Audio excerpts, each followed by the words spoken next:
Hello hi नमस्ते आदाब सत श्री अकाल, की हाल चाल, कैसे आप लोग। मैं कुलदीप भंडारी स्वागत करता हूं आपका नेक्स्ट टॉपर्स के इस अमेजिंग से प्लेटफॉर्म पे, जहां पे आज हम करने वाले हैं रिलेशंस एंड फंक्शन का रैपिड रिवीजन। तो रैपिड रिवीजन हमारी एक ऐसी सीरीज है जहां पे मैं आप लोगों को 15 से 20 मिनट में पूरा का पूरा चैप्टर रिवाइज करवा देता हूं। देखो यार, ये जो सेशन है ना, ये आप लोगों का डिटेल्ड सेशन नहीं होगा। इसमें मैं आप लोगों को कुछ मतलब सारे के सारे कॉन्सेप्ट्स बताऊंगा और कुछ इंपॉर्टेंट क्वेश्चंस बताता हूं मैं आप लोगों का, ताकि आप लोगों का रिवीजन बहुत अच्छे तरीके से हो जाए। मान लो आप लोगों का कल एग्जाम है, परसों एग्जाम है, तो ऐसे में आप डिटेल्ड वन शॉट नहीं देख सकते हो, पूरा का पूरा वीडियो नहीं देख सकते हो। तो उसके लिए मैं आप लोगों के लिए लाया हूं कि 15 मिनट में बेस्ट रिवीजन आप लोगों की हो जाए, और लास्ट में 5 क्वेश्चन ऐसे दूंगा जो आप लोगों के एग्जाम में जरूर आएंगे। बाकी अगर आप लोगों को इसका डिटेल्ड वन शॉट देखना है तो इसी वीडियो के डिस्क्रिप्शन में उस सेशन का लिंक है, आप उसको डिटेल में भी समझ सकते हो कि कैसे 2-2.5 घंटे में मैंने ये पूरा का पूरा चैप्टर पढ़ा है विद बहुत सारे एग्जांपल्स। तो फटाफट से बढ़ते हैं आगे बिना किसी देरी के साथ और जानने की कोशिश करते हैं कि आप लोगों के पास रिलेशन एंड फंक्शन में कौन कौन से टॉपिक्स है। सबसे पहले आप पढ़ोगे कार्टेशियन प्रोडक्ट, फिर आप पढ़ोगे रिलेशन, फिर आप पढ़ोगे फंक्शन। फंक्शन के अंदर होगा अलजेब्रा ऑफ फंक्शन, और फिर उसके अंदर आएगा आप लोगों के पास graphs and their domain and range. अब कार्टेशियन प्रोडक्ट की अगर मैं बात करूं, कार्टेशियन प्रोडक्ट क्या होता है? कार्टेशियन प्रोडक्ट का मतलब होता है ऑल पॉसिबल रिलेशन। यानी कि मान लो आप लोगों के पास 2 सेट हैं, एक सेट है ए और एक सेट है बी। सेट ए के एलिमेंट्स का सेट बी के एलिमेंट्स के साथ जितने भी पॉसिबल रिलेशंस होंगे उसे कार्टेशियन प्रोडक्ट बोला जाता है। जैसे अगर मैं इसको एक डायग्राम, एक रिप्रेजेंटेशन से समझने की कोशिश करूं, तो मान लो ये सेट ए के एलिमेंट है, ये सेट बी के। अब देखो, 1 का रिलेशन ए के साथ भी होगा, 1 का रिलेशन बी के साथ भी हो सकता है। तो 1 का रिलेशन ए के साथ भी हो सकता है, 1 का रिश्ता बी के साथ भी हो सकता है। उसी तरह से 2 का रिलेशन ए के साथ भी हो सकता है और 2 का रिलेशन बी के साथ भी हो सकता है। तो जितने भी पॉसिबल रिलेशंस हैं उन्हें बोला जाता है कार्टेशियन प्रोडक्ट, और कार्टेशियन प्रोडक्ट को ए क्रॉस बी से रिप्रेजेंट किया जाता है। फिर ये जो रिप्रेजेंटेशन आप पढ़ रहे हो, इस रिप्रेजेंटेशन को बोला जाता है एरो डायग्राम। अब अगर मैं कार्टेशियन प्रोडक्ट की जनरल फॉर्म लिखने की कोशिश करूं तो कार्टेशियन प्रोडक्ट क्या होता है? ए क्रॉस बी। इसके अंदर 2 एलिमेंट है, एक है एक्स और एक है वाई। एक्स जो होगा हमेशा ए से बिलोंग करेगा, पहले वाला एलिमेंट पहले वाले सेट से बिलोंग करेगा, और वाई जो होगा हमेशा बी से बिलोंग करेगा। अब ये जो x और y है इसको बोला जाता है बेटा ऑर्डर्ड पेयर। ऑर्डर्ड पेयर क्यों बोला जाता है? क्योंकि फिक्स है, पहला वाला एलिमेंट पहले वाले सेट से बिलोंग करेगा, दूसरा वाला एलिमेंट दूसरे सेट से, इसी कारण से ऑर्डर्ड। और पेयर क्यों बोला जाता है? क्योंकि 2 एलिमेंट्स है तो 2 एलिमेंट्स का तो पेयर ही होता है।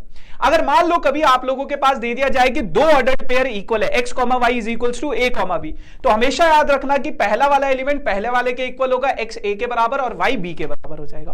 अब लास्ट में कार्टेशियन प्रोडक्ट आप लोगों के पास आता है कि किसी भी कार्टेशियन प्रोडक्ट के अंदर कितने नंबर ऑफ एलिमेंट्स होते हैं। तो जितने एलिमेंट सेट ए में है, जितने एलिमेंट सेट बी में है, दोनों को मल्टीप्लाई कर दो तो n A into n B, उतने आपके पास टोटल एलिमेंट्स हो जाएंगे। जैसे 2 इंटू 2 कितना हो जाएगा?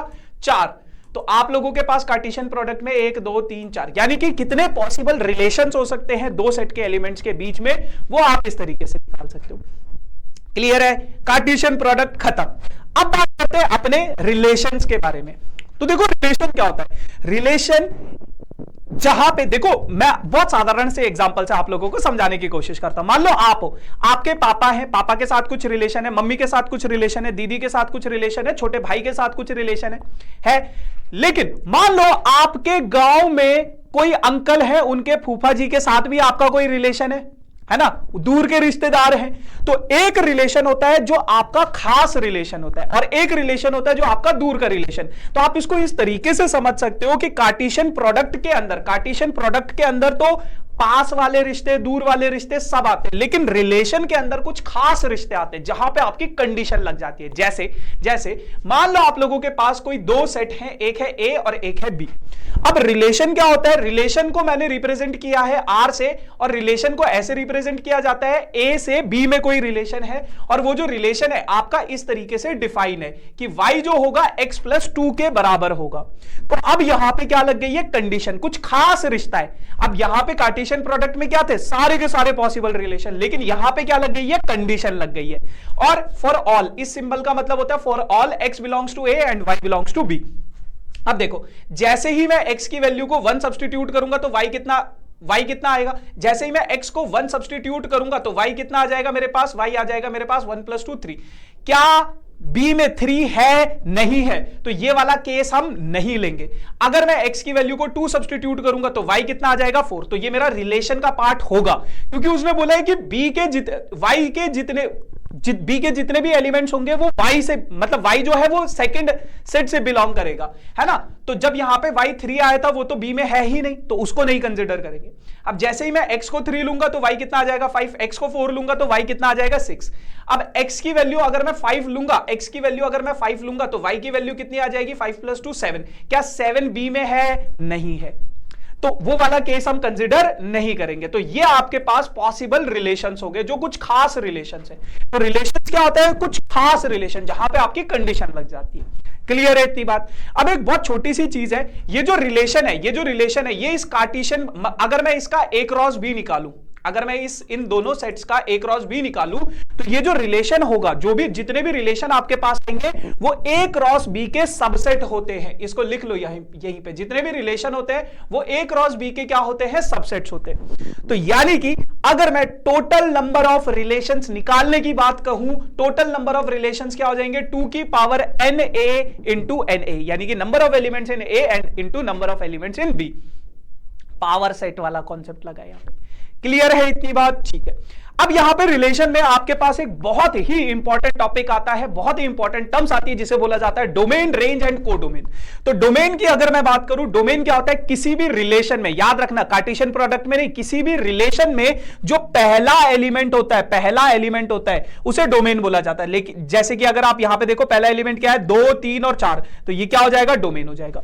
किसी भी रिलेशन में दूसरा जो एलिमेंट होता है वो रेंज होता है, जैसे 4, 5 और 6, ये क्या हो जाएगा? इसका रेंज हो जाएगा। कोडोमेन क्या होता है? कोडोमेन क्या होता है? ये जो दूसरा एलिमेंट है, ये जो दूसरे एलिमेंट है, ये किस सेट से बिलोंग कर रहे हैं? ये किस सेट से बिलोंग कर रहे हैं? बी सेट से। तो कोडोमेन क्या होता है? पूरा का पूरा बी सेट, जो दूसरा वाला सेट होता है ना, जो दूसरा वाला सेट होता है वो पूरा का पूरा कोडोमेन कहलाता है आपका। तो डोमेन, रेंज एंड कोडोमेन खत्म हुआ। इसी के साथ आप लोगों का क्या खत्म हो जाएगा? पूरा का पूरा रिलेशन वाला पार्ट खत्म हो जाएगा। अब बात करते हैं फंक्शन की। फंक्शन क्या होता है? अगर मैं आपको फंक्शन की डेफिनेशन समझाने की कोशिश करूं तो फंक्शन एक ऐसा रिलेशन होता है, फंक्शन कुछ और नहीं है, एक रिलेशन ही है। कैसा रिलेशन? जिसमें सेट ए के सारे एलिमेंट्स की सिर्फ एक इमेज होती है। मान लो ये सेट ए है, 1 की एक, अच्छा इधर वाले एलिमेंट्स को बोला जाता है इमेज और इधर वाले एलिमेंट्स को बोला जाता है प्री इमेज। ठीक है, प्री इमेज। 1 की एक इमेज है ए, 2 की एक इमेज है बी, 3 की एक इमेज है सी, और सारे के सारे एलिमेंट्स की कुछ ना कुछ इमेज है, एक एक इमेज है। तो ये क्या होगा? एक फंक्शन होगा। अगर मैं यहां पे बात करूं, 1 की एक इमेज है ए, 2 की एक इमेज है ए, 3 की एक इमेज है सी, सारे एलिमेंट्स यूज हुए? बिल्कुल यूज हुए। और 1 की एक इमेज है, 2 की एक इमेज है, 3 की एक इमेज है, तो ये भी क्या होगा? फंक्शन होगा। अगर मैं यहां पे बात करूं, 1 की एक इमेज है ए, 2 की एक इमेज है बी, लेकिन 3 की कोई इमेज नहीं है, तो सारे एलिमेंट यूज नहीं हुए, तो इसका मतलब ये फंक्शन नहीं होगा, क्योंकि यहां पे लिखा हुआ है सारे एलिमेंट्स की कुछ ना कुछ इमेज होनी चाहिए, एक इमेज होनी चाहिए। अब अगर मैं यहां पे बात करूं, 1 की एक इमेज है ए, 1 की एक इमेज है ए, और 1 की एक और इमेज है बी, 1 की एक और इमेज है बी, तो ये भी क्या होगा? फंक्शन नहीं होगा, क्योंकि जितने भी एलिमेंट है उनकी सिर्फ और सिर्फ एक ही इमेज होनी चाहिए। यहां पे एक की 2 इमेज है, तो ये फंक्शन नहीं होगा। तो फंक्शन क्या होता है? जिसमें सेट ए के सारे एलिमेंट्स की सिर्फ और सिर्फ एक इमेज हो। ठीक है भाई, तो ये आप लोगों का क्या हो गया? फंक्शन भी खत्म हो गया। तो Cartesian product, relation and function का ये छोटा सा कॉन्सेप्ट होता है। अब अलजेब्रा ऑफ फंक्शन आ जाता है आपके पास, कि मान लो 2 फंक्शंस को ऐड करना है, तो आप उसको इस तरीके से लिख सकते हो, सब्ट्रैक्ट, मल्टीप्लाई, डिवाइड इस तरीके से लिख सकते हो। इसमें ज्यादा खास चीजें नहीं होती। Graph and their domain and range. अब यहां पे हम एक बहुत प्यारा सा कॉन्सेप्ट सीखेंगे कि ग्राफ के थ्रू हम कैसे डोमेन और रेंज निकाल सकते हैं, या किसी भी फंक्शन का ग्राफ कैसे ड्रॉ कर सकते हैं। तो इसमें आप पढ़ोगे polynomial, modulus, signum, greatest integer function. फटाफट से इन चीजों को भी देख लेते हैं, जो फंक्शंस आप लोगों को पढ़ने हैं, जिनके ग्राफ आप लोगों को पढ़ने हैं। पॉलिनोमियल में आपको 4 प्रकार के फंक्शंस के ग्राफ पढ़ने हैं, कांस्टेंट, लीनियर, क्वाड्रेटिक और क्यूबिक। फटाफट से देख लेते हैं। अगर मैं बात करूं कांस्टेंट फंक्शन की, तो कांस्टेंट फंक्शन क्या होता है? fx = c। यानी कि आप x की कोई भी वैल्यू डालो, आप x की कोई भी वैल्यू डालो, y हमेशा आपके पास क्या आएगा, c ही आएगा। तो अगर मैं इसका ग्राफ बनाऊं, आप x की कोई भी वैल्यू डालो, y हमेशा क्या आएगा, c आएगा। तो ये कांस्टेंट फंक्शन का ग्राफ है। अब इसका डोमेन की अगर मैं बात करूं, देखो डोमेन क्या होता है, डोमेन होता है x का वैल्यू, ये क्या होता है डोमेन, x का वैल्यू डोमेन, और y का वैल्यू क्या होता है, या fx का वैल्यू क्या होता है, जो fx का वैल्यू आता है वो होता है रेंज। अब हमने बोला है क्या, x की मैं कोई भी वैल्यू डालूं, x की वैल्यू में कुछ भी डाल सकता हूं, कोई भी रियल नंबर, यानी कि माइनस इंफिनिटी से पॉजिटिव इंफिनिटी के बीच में मैं कोई भी रियल नंबर डाल सकता हूं x की वैल्यू। और रेंज क्या होगा, रेंज हमेशा मेरा y का वैल्यू क्या आएगा, x कुछ भी डालो, रेंज क्या आएगा, हमेशा एक कांस्टेंट नंबर c। क्लियर है। अब मैं आपको इसका एक बहुत प्यारा सा कॉन्सेप्ट सिखाऊंगा कि ग्राफ के थ्रू कैसे आप डोमेन और रेंज को समझ सकते हो। जैसे मान लो मेरे पास एक लीनियर फंक्शन है। लीनियर फंक्शन क्या होता है, जो आपके पास इस तरीके से होता है ax प्लस बी, है ना। तो इसका एक केस हम पढ़ते हैं जिसे आइडेंटिटी फंक्शन भी बोला जाता है, y is equals to x। अब अगर मैं इसका ग्राफ बनाऊंगा तो ऐसा ग्राफ बनेगा। अब अगर मुझे इसकी डोमेन और रेंज निकालनी है तो आप एक चीज याद रखो कि डोमेन के लिए आपको इस ग्राफ की एक्स एक्सिस पे शैडो बनानी है, एक्स एक्सिस पे शैडो बनानी है। तो कौन कौन से पॉइंट पे शैडो बनेगी, कौन कौन से पॉइंट पे शैडो बनेगी एक्स एक्सिस पे, एक्स एक्सिस पे कौन कौन से पॉइंट पे, सारे के सारे पॉइंट पे, यानी कि जितने भी पॉइंट्स हैं माइनस इंफिनिटी से पॉजिटिव इंफिनिटी तक, उन सभी पॉइंट्स पे शैडो बन रही है। तो इसकी डोमेन क्या हो जाएगी, वही हो जाएगी रियल नंबर। अब अगर मैं वाई एक्सिस पे इसकी शैडो बनाने की कोशिश करूं, इसकी वाई एक्सिस पे शैडो बनाने की कोशिश करूं, तो सारे के सारे पॉइंट्स पे शैडो बन रही है, तो इसकी रेंज भी क्या हो जाएगी, एनी रियल नंबर। तो ऐसे आप इसका डोमेन और रेंज समझ सकते हो। जैसे क्वाड्रेटिक इक्वेशन है, क्वाड्रेटिक इक्वेशन में आपके पास क्या हो जाएगा, fx is equals to x square. इसका ग्राफ आपको समझना है। तो अगर मैं इसका ग्राफ बनाऊंगा तो पैराबोला आपने पढ़ा हुआ है। अब इसकी एक्स एक्सिस पे शैडो बनाओ, इस ग्राफ की एक्स एक्सिस पे शैडो बनाओ। तो देखो माइनस इंफिनिटी से पॉजिटिव इंफिनिटी तक सारे के सारे पॉइंट्स पे इसकी शैडो बन रही है। तो डोमेन क्या हो जाएगी, एक्स एक्सिस पे जो शैडो बन रही है, यानी कि माइनस इंफिनिटी से positive infinity, any real number. लेकिन अगर मैं रेंज की बात करूं तो रेंज क्या है, वाई एक्सिस पे शैडो बनाओ, वाई एक्सिस पे शैडो बनाओ, वाई एक्सिस पे शैडो बनाओ। तो ये क्या है बेटा, जीरो, या तो जीरो होगा या तो जीरो के ऊपर इन पॉइंट्स पे शैडो बन रही है। तो जीरो या फिर इंफिनिटी तक कहीं भी जा सकता है। तो रेंज क्या हो जाएगा, जीरो टू इंफिनिटी। क्लियर, याद नहीं करना है कि क्या डोमेन है क्या रेंज है। ऐसे ही क्यूबिक फंक्शन है। अब इसका ग्राफ ऐसा होता है, एक्स एक्सिस पे शैडो बनाओगे तो ये डोमेन और ये रेंज हो जाएगा। रेशनल फंक्शन क्या होता है, 1/x, यहां पे x जीरो के इक्वल नहीं होता। अगर मैं इसका डोमेन और रेंज बनाने की कोशिश करूं, इसका ग्राफ ऐसा होता है, अगर मैं इसकी शैडो बनाऊं एक्स एक्सिस पे तो सारे के सारे रियल नंबर इंक्लूड होंगे, बस जीरो नहीं इंक्लूड होगा, क्योंकि उसने बोल दिया जीरो नहीं हो सकता है ना। तो x की वैल्यू आप जीरो सब्स्टिट्यूट नहीं करोगे, बाकी कुछ भी कर सकते हो। वैसे ही रेंज, अगर मैं y एक्सिस पे इसकी शैडो बनाने की कोशिश करूं तो देखो सारे के सारे पॉइंट्स आएंगे लेकिन कभी भी जीरो नहीं आएगा। तो रेंज भी क्या हो जाएगा, r माइनस जीरो। वैसे ही इरेशनल फंक्शन क्या है, अंडर रूट एक्स। तो इसका ग्राफ बनेगा ऐसे, एक्स एक्सिस पे शैडो बनाओ तो जीरो टू इंफिनिटी, है ना, वाई एक्सिस पे शैडो बनाओ तो जीरो टू इंफिनिटी। ठीक है जी, चलो।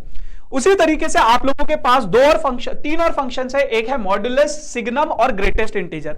ये बहुत इंपॉर्टेंट फंक्शन है। मॉड्यूलस फंक्शन को हम इस तरीके से रिप्रेजेंट करते हैं, ये कहता है कि अगर x की वैल्यू जीरो से बड़ी है तो आपके पास x ही आंसर आएगा, लेकिन x की वैल्यू अगर जीरो है तो आपका आंसर जीरो हो जाएगा, और x की वैल्यू जीरो से छोटी है तो आपका आंसर आएगा -x। यानी कि अगर आपके पास मॉड के अंदर 5 है तो आंसर आएगा 5, मॉड के अंदर -5 है तो भी आंसर आएगा 5, और मॉड के अंदर 0 है तो आपका आंसर आ जाएगा 0।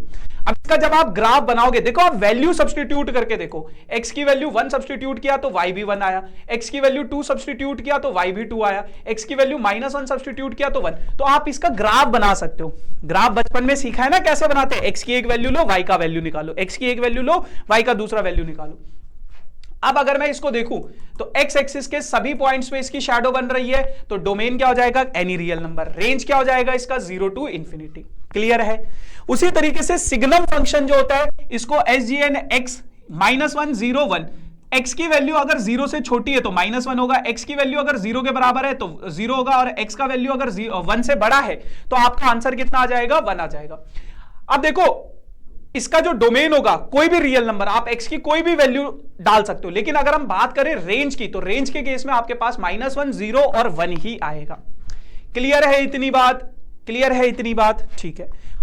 अब आपके पास है last function greatest integer function. Greatest integer function क्या कहते हैं, इसके अंदर कोई भी वैल्यू है तो आपको क्या करना है, इससे छोटा इंटीजर। जैसे मान लो अगर इसके अंदर नॉर्मल कोई नंबर है 2 तो इसका आंसर आएगा 2, लेकिन अगर मान लो आपके पास 2.1 है तो भी आपका आंसर आएगा 2, 2.9 है तो भी आपका आंसर आएगा 2, यानी कि छोटा इंटीजर। अगर डेसिमल में कुछ आ रहा है तो छोटा इंटीजर। छोटा इंटीजर क्या है, 2.9 से छोटा इंटीजर क्या है, 2 है।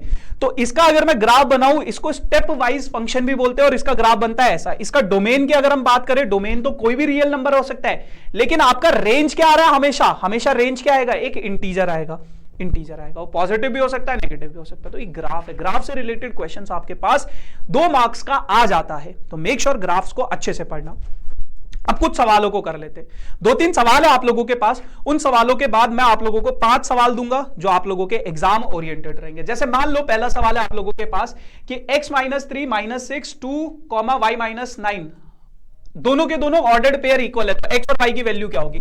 तो बेटा आपको पता है पहला वाला एलिमेंट पहले वाले के इक्वल, दूसरा वाला एलिमेंट दूसरे के इक्वल, तो x - 3 2 के इक्वल होगा, यहां से x की वैल्यू आ जाएगी 5। बहुत सिंपल।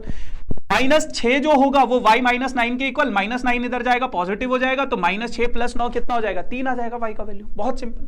दूसरा सवाल कहते हैं कि मान लो आपके पास कोई सेट A है, कोई सेट B है और कोई सेट C है, then find A cross B intersection C। तो सबसे पहले मैंने B इंटरसेक्शन C निकाल लिया। B इंटरसेक्शन C आपके पास क्या है, इन दोनों में कॉमन क्या है, 8 है। अब A cross B intersection C, A के एलिमेंट्स B के एलिमेंट्स, तो 2 का रिलेशन 8 के साथ, 2 का रिलेशन 4 के साथ, और सॉरी 4 का रिलेशन 8 के साथ, 6 का रिलेशन 8 के साथ, तो ये A क्रॉस B आ गया। क्लियर है। अब उसी तरह से आप लोगों के पास एक ये सेट दे रखा है A, define a relation R from A to A। देखो कभी अगर ऐसा होता है तो इसको ऐसा भी बोला जाता है रिलेशन ऑन A। जब A से A में ही रिलेशन होता है तो इसको रिलेशन ऑन A भी बोला जाता है। रिलेशन दिया गया आपके पास कुछ इस तरीके से।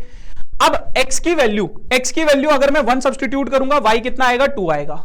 x की वैल्यू 2 सब्स्टिट्यूट करूंगा, y 3 आएगा। x की वैल्यू 3, y 4, 4 पे 5, 5 पे 6। अगर मैं x की वैल्यू को 6 सब्स्टिट्यूट कर दूं, x अगर मेरे पास 6 आ गया तो y मेरे पास कितना आ जाएगा, 7।